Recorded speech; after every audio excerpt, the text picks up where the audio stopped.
From the Detroit Free Press, I'm Robin Chan with today's Voice Briefing. It's Thursday, March 19th, 2026.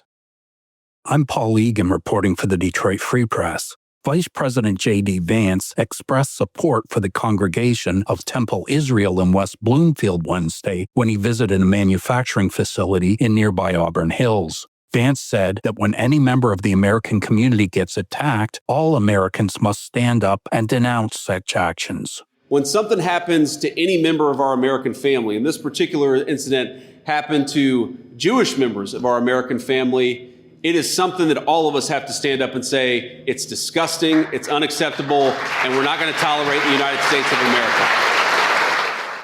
A Dearborn Heights man died from an apparent self-inflicted gunshot wound after he drove a car loaded with fireworks into the synagogue, the FBI said. During his speech, Vance also defended the Trump administration's actions on the economy, noting that the White House has more work to do in keeping prices down. He later told reporters that a spike in gas prices as a result of the war in Iran should be temporary.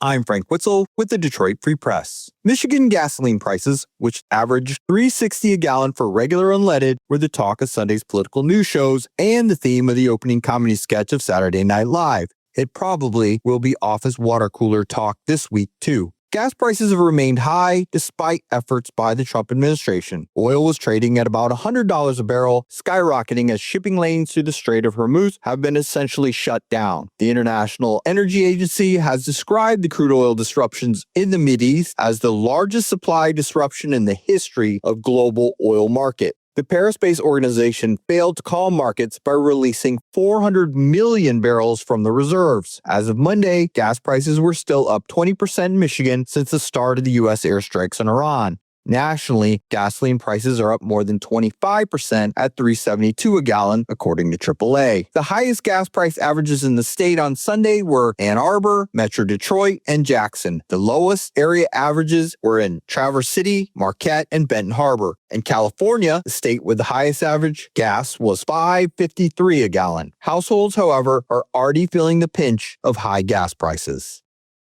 This is Jay Serrano with the Detroit Free Press. Two of Detroit's largest private landowners who were once business partners have had a bitter falling out. Michael Kelly and Matthew Tatarian are said to have bought over 500 properties together over the years at the annual Wayne County tax foreclosure auction. But they stopped being partners around 2018, and now one is suing the other. Kelly claims that he is owed 50% stakes in about 125 properties that Tatarian currently has under his business umbrella. But Tatarian so far has denied that. It's not exactly clear what caused the falling out between the men. For his part, Tatarian says he didn't like the way Kelly does business and he wanted out. Kelly's lawyer has compared the situation to that of a failed marriage with property that needs split up.